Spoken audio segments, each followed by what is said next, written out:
Гейдар Джахидович, добрый день. Добрый день. Спасибо, что нашли время и пришли к нам в пресс-центр. Первый вопрос у нас такой. Большинство официальных исламских деятелей подчеркивают, что настоящий ислам никакого отношения к терроризму не имеет. И правоверный мусульманин не может быть экстремистом по определению. Ваша точка зрения иная. Широко известна ваша высокая оценка чеченских боевиков, одобрительные слова в адрес Саида Бурятского. И возглавляемый вами Исламский комитет России депутаты требовали признать экстремистской организацией. Прошу прощения, не депутаты, а один депутат Мищенко, который после этого потерял свою должность в, по-моему, молодой гвардии или там, нашей, что-то такое. Но, тем не менее, требовали закрытия, а вас привлечь к уголовной ответственности. Так все-таки в чем состоит джихад?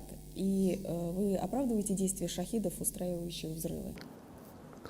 Вы знаете, можно было бы, конечно, говорить о моем экстремизме, если бы мы не жили в довольно лицемерном обществе, которое стоит на базе двойных стандартов. Вот, например, президент России Дмитрий Медведев посылает своего полномочного представителя Маргелова в Ливию к оппозиции, посылает к людям, которых многие считают вооруженными бандитами на службе НАТО, которые восстали, говорят одни, выступили с провокационным, так сказать, развалом, попыткой развала страны, говорят другие. Страны, которая, является членом ООН, она только что была дорогим партнером, и Каддафи был дорогим гостем в России. И вот сегодня Маргелов едет в Бенгази к людям, которые, в общем-то, сложно сказать, что они собой представляют. Говорят, там есть и элементы Аль-Каиды, во всяком случае, Ливийский исламский фронт спасения Ливии там присутствует. То, что НАТО поддерживает эту структуру, это совершенно точно. Если провести параллели, то удивительно зеркальная ситуация возникает, ведь сепаратистов на Кавказе тоже обвиняли в том, что их поддерживают из-за рубежа.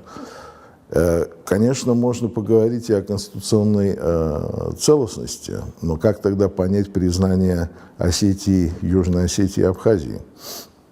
В результате инициативы России впервые появляются на Кавказе северокавказские республики, признанные Москвой как независимые, за счет конституционной целостности другого признанного и, так сказать, имевшего отношение с Россией государства, Грузии.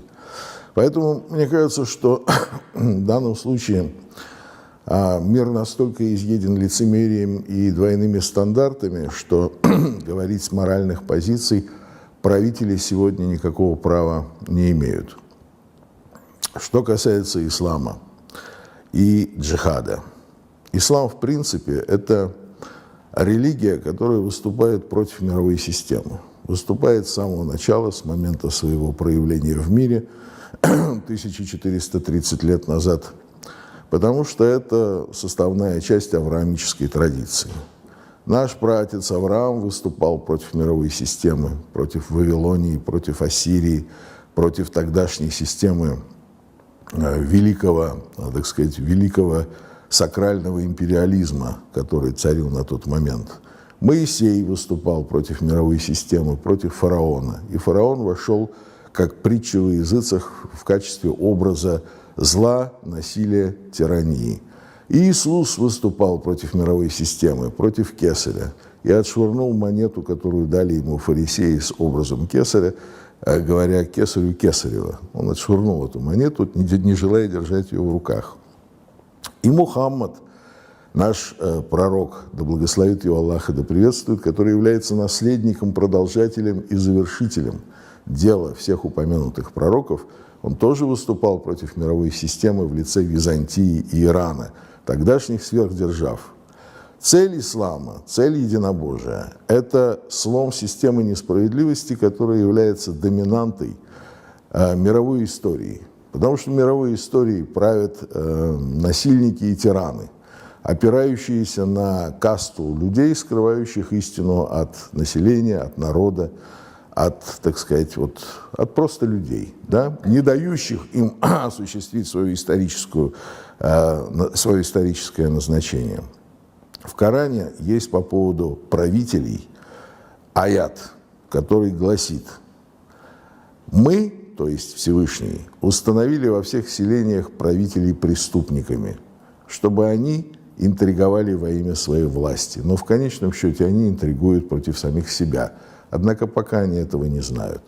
Поэтому ислам борется против мировой системы несправедливости, которая сегодня не менее агрессивна и не менее беспощадна, чем в эпоху фараона и кесаря. Даже больше.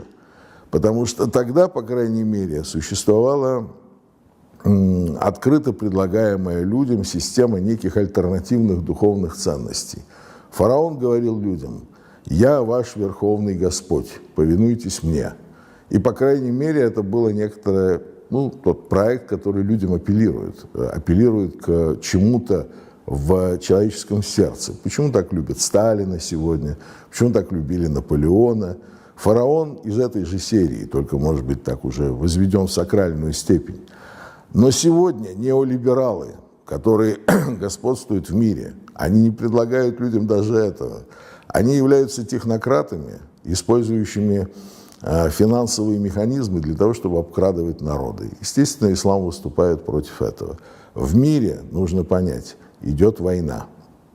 Она реальная. Соединенные Штаты напали на наших глазах на несколько суверенных государств под фальшивыми предлогами. Они напали на Ирак, открыто соврав мировому сообществу в стенах Ассамблеи ООН по поводу наличия в Ираке оружия массового поражения. И потом они признались в том, что они лгали, но якобы они были введены в заблуждение. Однако на сегодняшний день убито 1 миллион иракцев. Вот из-за этой пробирочки, которую Чейни показывал, или, по-моему, Пауэллс показывал делегатам ООН, говорят, что здесь являются образцы химического оружия, не существовавшего, а в пробирке была там, по-моему, простая хлорка. Вот. Убито 1 миллион человек. Соединенные Штаты напали на Афганистан и продолжают действовать там. На сегодняшний день где-то 5 миллионов беженцев, 1,5 или 2 миллиона убитых с начала военных действий в 2001 году. Сомали. Действия против Северной Африки, действия против Ливии, бомбардировки мирного населения под предлогом борьбы с командными пунктами. Уже сегодня там многие сотни мирных граждан убиты под бомбами НАТО, объявленными средством защиты этих мирных граждан. Но НАТО этого не признает. Идет война. В условиях этой войны говорить о исламском терроризме – это абсурдная вещь. Это все равно, как говорить о терроризме белорусских партизан в 1942-1943 году, во время оккупации гитлеровцев.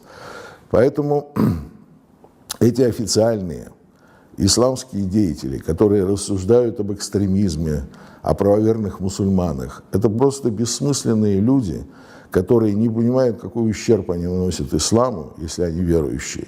Потому что они просто, запуганные официальные чиновники, не имеющие никакого реального отношения к исламу, не понимающие, что происходит в мире, получающие средства на пропитание из того источника, из той руки, которая наносит удары по их братьям. Но все-таки вы оправдываете действия шахидов? Если у нас нет ракет и бомб, то тогда приходится становиться живыми бомбами. Это Матросов, это этот самый Семен Дубовецкий, который лег под танк. Это действия людей, которые не имеют другой возможности. Да, но они легли по одному под танк, а тут погибают люди. А вот тут мы должны поговорить еще о следующем. Именно в условиях войны существует такая вещь, как, во-первых, массовый террор со стороны государств-насильников. Это бомбардировки прежде всего, это, скажем, силовое давление на народы. А кроме того, существует имитация террора со стороны противника. То есть противника, который якобы, бессмысленно наносит удары вслепую, в которых гибнут женщины, дети, старики и так далее. Хотя такого рода удары всегда являются подготовленными спецслужбами противной стороны.